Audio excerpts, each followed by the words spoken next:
right, let's go ahead and look at the answer key for this FRQ mini quiz for units 4 and 5. Reading this question here, the first part is writing the net ionic equation for this reaction that is given to us. So in order to write the net ionic equation, you want to write out all of the aqueous substances as split up into different ions. So as you can see, we've got Na2CO3 is aqueous. That means it exists as separate ions in solution. We have 2 sodium ions and we have 1 carbonate ion made up from this compound. So that's what we have here. And then your calcium nitrate right here turns into this, 1 calcium and 2 nitrates. All of those are aqueous, so they split up as individual ions in solution. Then on the product side, our sodium nitrate exists like this, 2 sodiums and 2 nitrates. And then the calcium carbonate solid is a solid, so it exists connected together in solution. You do not split up those. We need to cancel any compound that is the same on both sides of the reactant and the product side. So we would cancel the sodium ion and the nitrate ion. They do not change. They're aqueous before and aqueous after. They are called spectator ions. They are the fans in the stands. They do nothing. They're just watching the reaction that happens. The reaction that happens is what's left. A carbonate ion and a calcium ion turns into calcium carbonate. So this right here is the answer. That is your net ionic equation. For this problem, you did not need to show any work, so just the answer is enough to earn you the point. Part B, the diagram left is incomplete. Draw in the species needed to accurately represent the major ionic species remaining in the solution after the reaction has been completed. So we're looking to represent major ionic species here. If you count up the charges that you have 1, 2 for positives, and then 4 for the negatives. So we're off balance. We need 2 more positives. You can either add 2 sodium ions or 1 calcium 2+ ion to balance the charge. The reason it must be calcium ion is because from the original problem it says there was a specific amount of the sodium carbonate, but then we had excess calcium nitrate. Therefore, we know that we've got extra calcium left over that's aqueous in this solution here. So that's why we draw 1 calcium ion, and that's it. It is not connected to anything else. The calcium carbonate that's connected to carbonate, these are stuck here in the precipitate. Everything else are floating around in solution as ions. The student dries the precipitate of calcium carbonate and records the data in the table below. Determine the number of moles of sodium carbonate in the original 50 milliliter sample solution. So we know that our precipitate was 0.93 grams. So that means we have 0.93 grams of this one. This is just simple stoichiometry. So here, first turn it into moles using the molar mass that is given to us in the problem. And then you could do this all in one calculation if you want, or continue on. You've got 0.0093 moles of calcium carbonate. We have a 1-to-1 ratio between the calcium carbonate and the sodium carbonate. So that means we have 0.0093 moles of sodium carbonate in the original solution. It didn't ask for molarity, so you just leave it there. D, the student realizes that the precipitate was not completely dried and claims as a result that calculated sodium carbonate molarity is too low. Do you agree or not? So this is a great question to be able to just state whether you agree or not. Disagree, period, or agree, period, and then give your justification. If you don't give a justification for this problem, you're not getting a point for the problem. You have to justify. So the answer is no, we don't agree, or you can say disagree. The presence of water in the solid will cause the measured mass of the precipitate to be greater.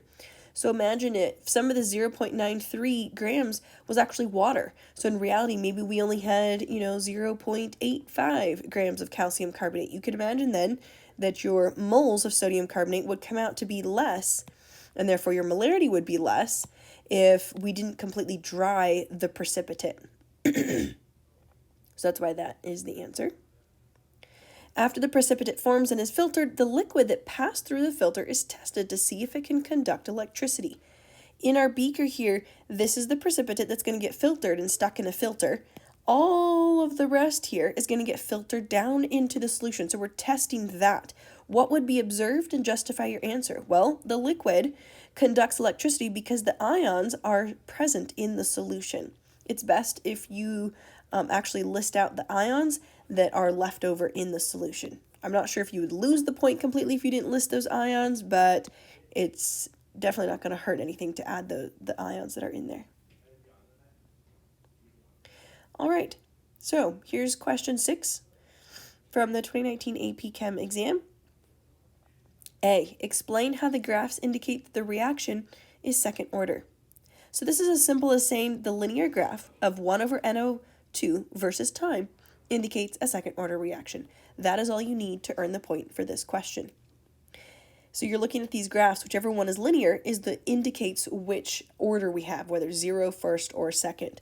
So if this graph had been linear, then it would have been 0 order. If this graph had been linear, the natural log of the concentration, then it would have been first order. But when 1 over the concentration is linear, then that is a second order reaction. Rate laws are always written in this form. Rate is equal to K.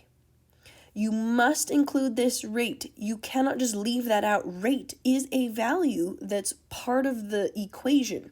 So you can't just leave one side of the equation as blank. So rate is equal to K. K is always a constant, and that's always in the equation here. Only reactants are allowed to be in the rate law. Products are never in rate laws. So you put NO2.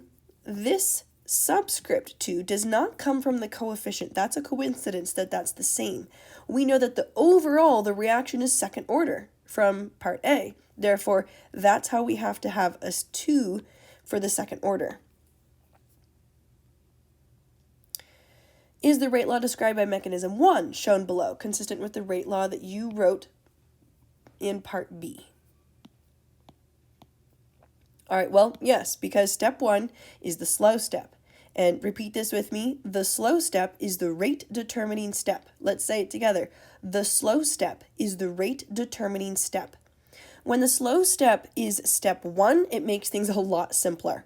The rate law for this elementary reaction here, when you have elementary reactions, which means like either step 1 or step 2, it's one of the steps, then you can take the coefficients directly from the reactants to create the rate law for the elementary steps. You can't do that for the overall reactions, but you can do that for step 1 or step 2 or any of the elementary steps. So the rate law for this elementary reaction that's right here, we only have 2 reactants, and it ends up being a subscript 2 because you could imagine you've got a coefficient of a 2 because you have 2 NO2s. And that is consistent with the overall reaction what we found from part B. So let's go to mechanism 2 now, though. Is the rate law described by mechanism 2 shown below consistent? Well, the answer is actually yes, it is. And the reason is because, so step 2, it's the slow step, so it's still the rate determining step. However, when it is step 2, you're going to have to look at step 1 first. So the rate law for this elementary reaction of step 2 is just rate is equal to K N2O4. You can't leave it at that because intermediates can never be a part of the overall rate law for the overall reaction. An intermediate is something that is produced and then consumed again. So they don't appear in the overall reaction. If a reactant is not in the overall reaction, it cannot be a part of the rate law. So we're going to have to do some substitution. We can see that N2O4 is equal to 2 NO2. So then you substitute in and you realize that the actual rate law then is going to be consistent with our answer from part B.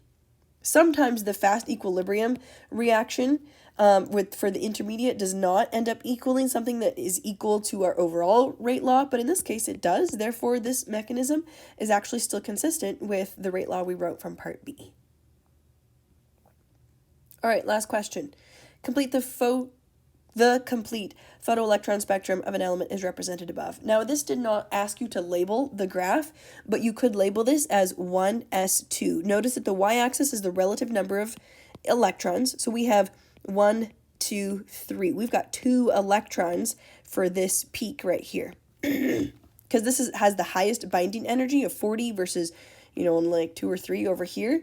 We know that these are the 1s electrons. They're the closest to the nucleus. They're going to be the hardest to take. This binding energy means like how much energy is going to be required to take the electrons from that shell. And because this shell, the first shell, is so close to the nucleus, it's going to take a lot of energy. So we've got 1s2 for this peak.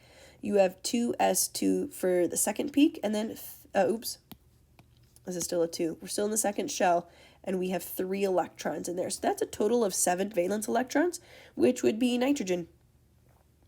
A radioactive isotope for the element decays with a half-life of 10 minutes. Calculate the value of the rate constant K for the radioactive decay. Include your units with your answer. On your equation sheet, you have this lovely equation. T of half-life is 10 minutes. This little sub-half is not part of the equation. Don't multiply or divide anything by half. That is just T at the half time, or like at the half-life. So then when we solve for K, you've got 0.693 divided by 10 minutes is going to get you 0.0693 minutes to the negative 1. Now in kinetics questions like this, when it says to include units with your answer, that is the one and only time, or the only situation in which units are going to be worth an entire whole extra point. So you know this is a 2-pointer question here, and one of those points is literally just for the units. So even if you were to get your number wrong, but you put in the correct units, you will get a point for it. And that's just because the units on K in kinetics questions are kind of tricky. And so it's a good idea to make sure you know what are the units going to be for these types of problems, whether it's a first, second, or zero order reaction, that kind of thing. If 64 atoms of the radioactive isotope are originally present in a sample at time 0, is what that means, what is the expected amount of time that will pass until 1 atom of the isotope remains? Show how you arrived at your answer. So the answer is 60 minutes, but just writing 60 minutes is unfortunately not going to get you the whole point. You're going to have to show how you arrive at your answer. One way to do it, and I think kind of the most simplest way to do it, is this way. You start it with 64. A half-life happens, now you only have 32. Another half-life happens, now you only have 16, and so forth until you get to 1. That is 6 half-lives. So 6 half-lives times 10 minutes per half-life is 60 minutes. The more complicated way is using the integrated rate law for a first-order reaction, which is the natural log of the concentration of A at time t minus the natural log of the concentration of A at time 0. That's equal to negative KT. So rearranging the equation, you have at time 0, you've got 64. Oops. And then at time, we're wondering at what time do we have only 1 atom left? And the K we found from the previous part here was 0.0693, and that gives us the same answer of 60 minutes if you were to type all this into your calculator. But either way, you have to show your work in some way for this problem.